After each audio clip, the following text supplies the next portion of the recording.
നമ്മുടെ പ്രേക്ഷകർ തെറ്റിദ്ധരിക്കേണ്ട ഇത് നമ്മുടെ നിയമസഭ തന്നെയാണ്. ഉത്തരം ടേബിൾ ചെയ്തോ? വായിക്കണേ, വായിക്കാം.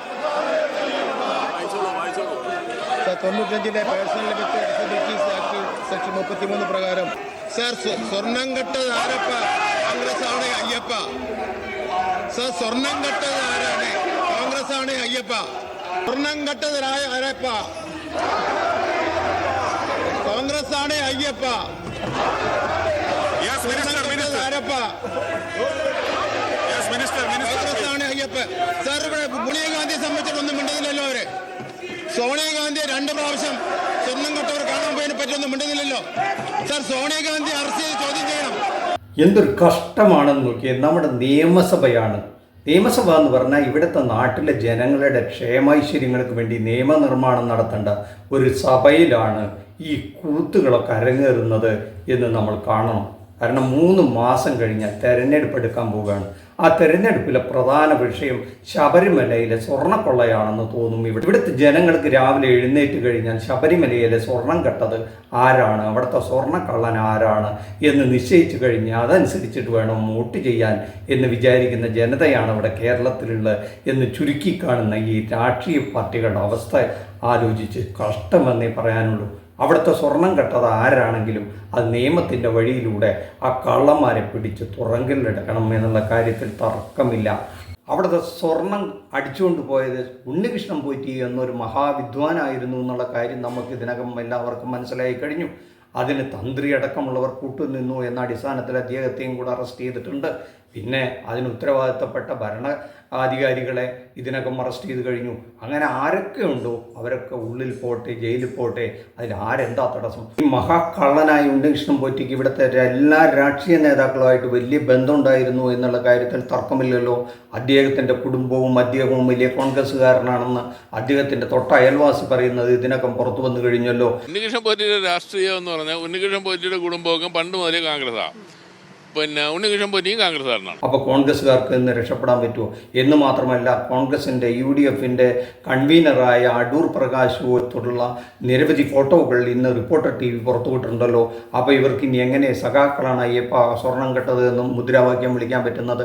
അതുകൊണ്ടല്ലേ ശിവൻകുട്ടി തിരിച്ചു പഴുന്നത്? സോണിയാഗാന്ധിയുടെ വീട്ടിലേക്ക് ഈ കള്ളനെയും സ്വർണം വാങ്ങിയ മനുഷ്യനെയും കൂട്ടിക്കൊണ്ടുപോയത് ഒരു തെളിവായി ഫോട്ടോ ആയി പുറത്തു വന്നത് നമ്മൾ കണ്ടതല്ലേ.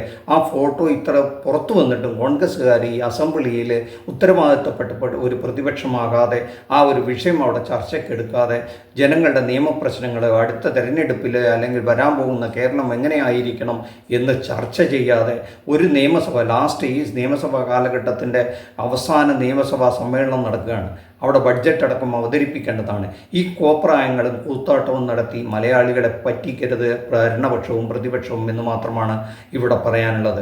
അടുത്ത തെരഞ്ഞെടുപ്പിൽ ആര് തങ്ങളെ ഭരിക്കണമെന്ന് നിശ്ചയിക്കാനും അവർക്ക് ചിന്തിക്കാൻ അവസരം നിങ്ങൾ കൊടുക്കണമെന്ന് മാത്രമാണ് നിങ്ങളോട് ഇതിനകം പറയാനുള്ളത്. ഇപ്പോൾ ഇന്ന് റിപ്പോർട്ടർ TV പുറത്തുവിട്ടിരിക്കുന്ന 2-3 ചിത്രങ്ങളുണ്ട്.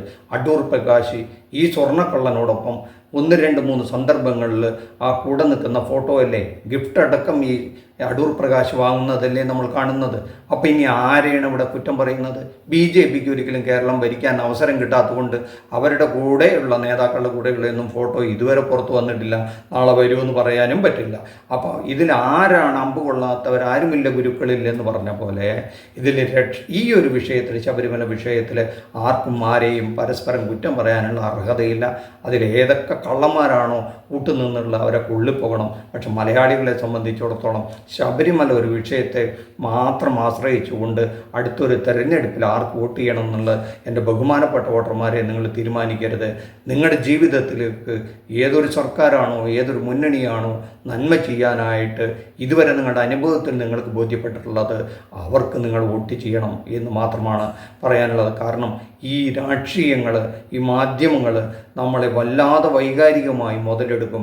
ആ ഒരു ചതിയിൽ, ആ ഒരു കെണിയിൽ നമ്മുടെ ബഹുമാനപ്പെട്ട വോട്ടർമാർ വീണു പോകരുത് എന്നൊരു ചെറിയ റിക്വസ്റ്റ് മാത്രമാണ് പറയാനുള്ളത്.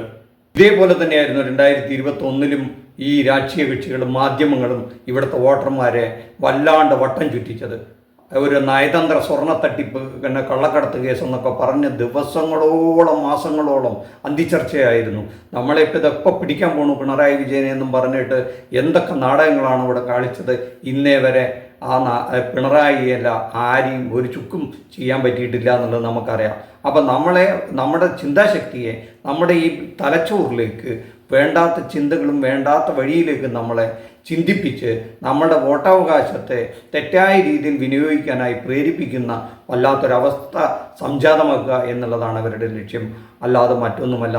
ആ ഗതിയിൽ വീണുപോകരുതെന്ന് ഒരിക്കൽ കൂടെ ഓർമ്മിപ്പിച്ചുകൊണ്ട് നിർത്തട്ടെ. നന്ദി, നമസ്കാരം. മറ്റൊരു വിഷയവുമായി മറ്റൊരു എപ്പിസോഡ് കാണുന്നവരെ താങ്ക് യു.